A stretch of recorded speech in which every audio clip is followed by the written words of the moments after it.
6 years ago, a few months more than that, I get a call out of nowhere. I get a call from New Mexico.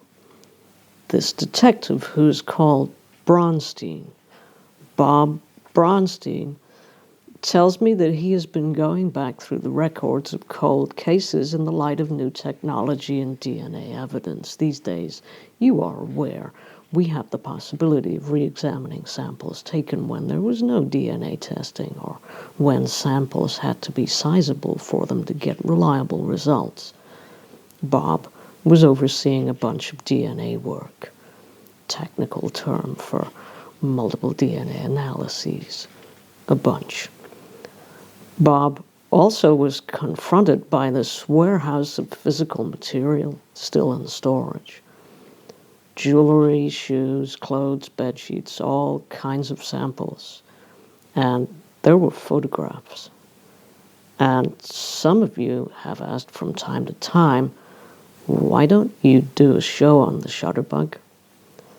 The Shutterbug case, in case you're unfamiliar, he was a coward, freak, asshole murderer of women. That's all he was. A few women did survive his attempts. For those of you who are not experts, the Shutterbug was a serial killer finally caught in the summer of 1991.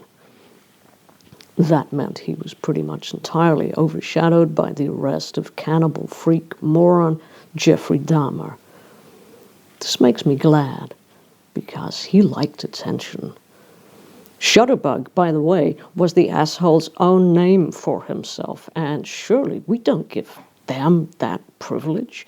We don't give them that oxygen, the murderers who want cute nicknames.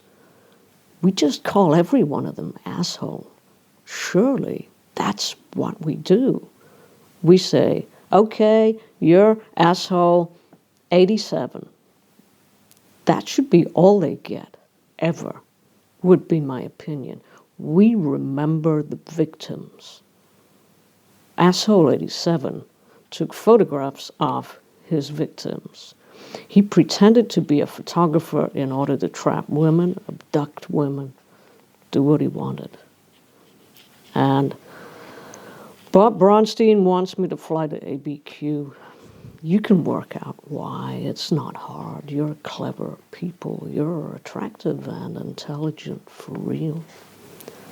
Bronstein wants me in ABQ so I can look at some photographs.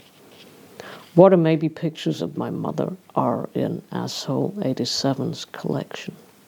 Asshole 87 kept boxes and boxes of negatives and pictures, and some of the women were found alive, and some of the faces, the women, were never identified, and some of them must be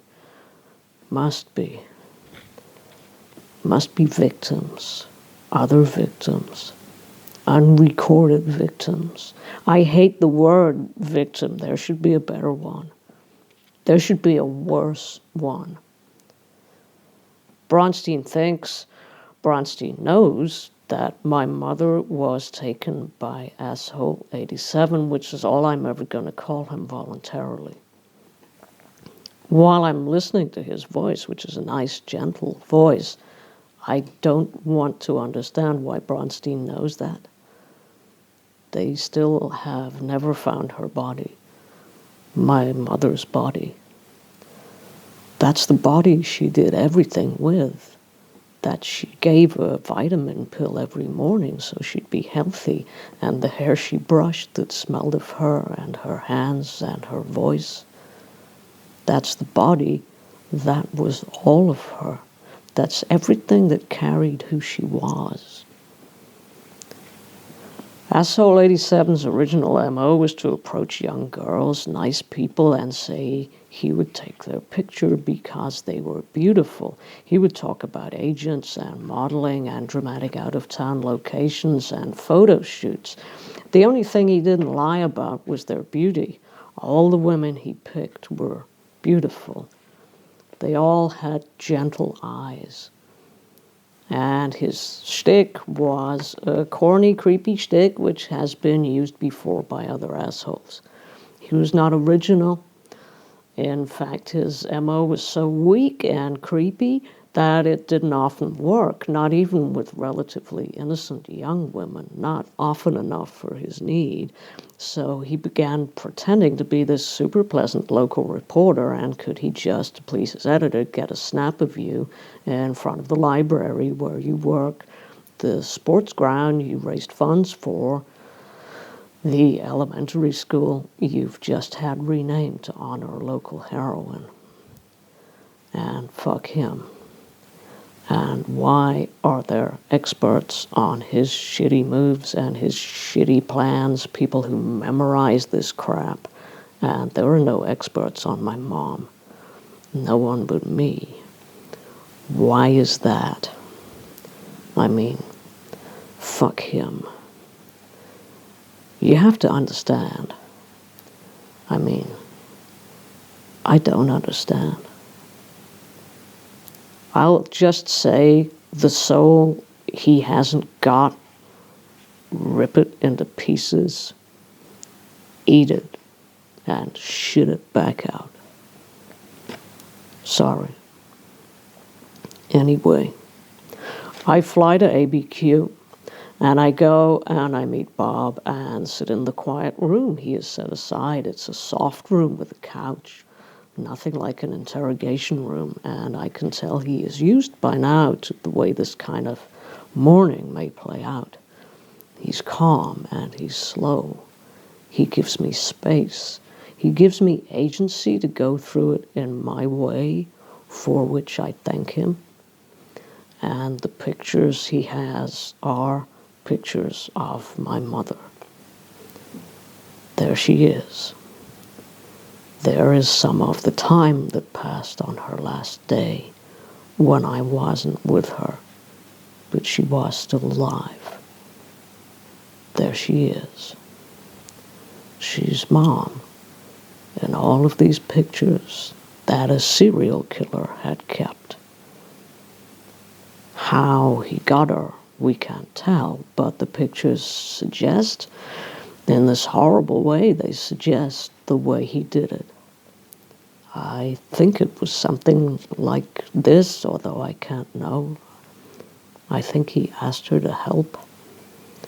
There are people who always will help, and predators look for them. Oh, you teach there?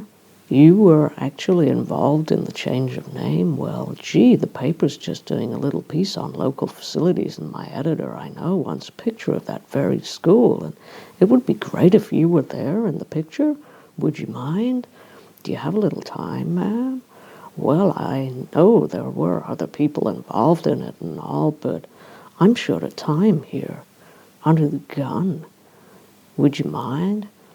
I didn't have time to arrange things, and I need to have this written up in a picture by Monday, and now it's Saturday, and boy, am I in trouble. It's more of a general piece, but a real-life teacher as well as the school frontage. That would be just terrific. It was something like that, his trap. It wouldn't have made too much sense if you paused to think about it, but he would have made it fast and pleading. Wounded. She will have been able to tell that he truly was wounded, and that would have made her feel obliged. He wouldn't have let her guess the true way in which he was broken. She would have been in a hurry with ice cream to buy and that trip to get a video or two, but she was nice. So nice. And this wasn't going to take long. This hapless man needed her assistance, and it wouldn't take long. She was so nice. And while I was in nurse training, I learned this. Before I dropped out, I learned this. The minute infant veins that ran from your umbilical cord into you, from your mother into you, those veins never do go away. They're fanned out and tiny in the wall of your abdomen. Those veins from the time when your blood was the same as your mother's. They're still there. And that's where it hurts you, when you finally know she's gone. Yeah, I flew to ABQ, and Bob met me, and he was very kind, and he'd arranged that very clean and almost domestic room to sit in, and this box file with these pictures. Even opening the box was... But I do open it, and here are the pictures in neat stacks, 2 stacks, of 36 pictures with a numbered card on the top of each stack, number 1, number 2. And this makes the pictures more frightening, that they're covered by these numbered cards cut to size, and they always have been frightening since I've known about them. But I want them to. I want to see. I'm like a hungry person for them, because this is my mom. This is exactly my mom. So I pick off the first card and I start looking. It's funny how you don't often think how much can get in at you when you just have decided you'll keep open your eyes. There she is. It was like falling hard so the breath gets kicked out of your chest. Hi, Mom. Hi, Mom. It's me. It's Phoebe. Oh, Mom. In the first picture, she's being shy and looking sideways into the camera at this monster she doesn't know. She is maybe wondering why they're not quite out in front of the school, why they're in this quieter area, why the pictures won't show the new signs. She's thinking. She isn't stupid, not my mom. She's just too kind. The pictures go in chronological order. Bob has told me they're arranged like that, and I can go slowly and stop just whenever I want. He tells me that a lot of times. He warns me. He wants me to not pick them up all at once. I don't want to pick them up all at once. What I want is impossible and none of his business. You can see as the pictures get taken, my mother has got into the spirit of what he's lied about and said he wants. Teachers join in. They join in first to encourage others. Elementary teachers especially do this because they want small people to trust they can do things in the world, take part, and find it fun. In a couple of frames, she's reaching her arms out wide in this dramatic gesture and smiling about it at the same time because she can't take herself seriously as a drama. In some, she is pointing at her school as if she's proud of it. She was proud of it. She's smiling in all of them, these early pictures, different smiles. She is smiling a range of normal human smiles. And this is one of the beauties of the world. Every smile I missed, they're all. That asshole who kept this film developed these pictures and touched them. He died of cancer on death row in Rayford Prison down in Florida. That isn't enough to make up for touching even one of these pictures. Not even that. He was stupid enough to kill 3 people, women, human beings, in a death penalty state. Florida, a state where people take pictures all the time. Retiree couple pictures, holiday pictures, nice people pictures. Bob watches me while I lift the next picture of the stack, and it shows when my mother's face begins to tense. She has done what he's asked and helped out, and why is she still here? Her position has stopped making sense, and she's trying to think of polite ways she can leave. Politeness is wonderful for monsters because it slows you down so they can catch you. There's a blurry photo where she is beginning to be annoyed and her mouth is asking him something. She's remembering that she's a teacher and she can be firm. In a normal world, being firm would work, but she has left civilization. She is looking in through the lens at someone who has brought somewhere terrible close in around her. Bob is staying with me all the way through this. He put the pictures into order, and he'd seen everything. Having seen everything made his expression strange when he met me. And he wasn't going to show me the other roll. I was only going to see the pictures from this roll. He told me I could stop at any time. But you want to keep them company, those people you love. If you can, you have to do that. That's why I didn't stop. I looked at the other pictures in the second stack, and you can tell, you can tell. While he's been changing his film and stringing her along with his talking, she has realized this is all wrong. She has made a mistake, a bad mistake. She is thinking quick thoughts and blaming herself. She has been silly. Her face tells you that she thinks she has done something wrong when nothing is wrong except him. She has simply been human, acted like a normal human. Only monsters can make that seem silly. Then in my hand, there's the photograph where she sees something very bad, or maybe he has said something very bad to her. She isn't looking into the lens. She is staring at, I don't know what she can see out there on the side streets at the quiet time on a Saturday when people have finished their afternoon but not yet started evening.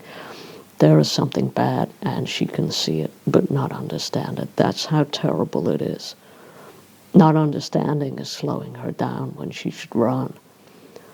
But I can't blame that she doesn't run. I think she maybe knows now that she can't, and it's too late. Then she has one hand in her mouth. I can't tell you. No one should have to look like that. No one should be able to make them. And I wasn't there. I was home, waiting for ice cream. And the pictures show he's hitting the shutter release as fast as he can now to catch as much of her going into horror as he can. He does this because he's a monster freak, asshole, piece of shit. The last picture Bob lets me see is different. It's the last one in the second stack. You can assume that I'm very emotional by this point. Bob is holding my hand, and I don't recall when he started to do that, and he doesn't let go until I've stopped crying. He holds on. And perhaps when I tell you about the last picture, I'm projecting, trying to find anything to keep me from sucking down carbon monoxide as soon as I can go out and rig up my car. You can think that. Sometimes I think that. And before I tell you about it, thanks for listening. 100 episodes. You've helped that happen, and you've helped me. You're people who help, and together we can be as ready as possible for what happens. And that last picture is with me for all of my life now. Ink and needles in the skin do not approach that permanence. My mother is staring right into the lens again, and she isn't looking at him. She is so clever and so brave. She is thinking ahead. Her arm is reaching out towards the camera, almost as if she is stumbling, although she's not, and her eyes are wide and blue like desert bluebells. She planted those in her garden. She loved them, and in my world, they are a sacred thing. Her arm is reaching and she's looking, and it has nothing to do with him, not anymore. She has accepted him and what he intends. She can stand knowing something like that and keep on breathing, thinking. She has thrown him away, out of her consideration. He is beneath her. You can see, I could see that now. She was only hoping that somebody might find these pictures, wishing that in the end someone will find them, someone other than him. You can see it in her eyes, this hope. She is acting in the hope that I will see her. She is looking at me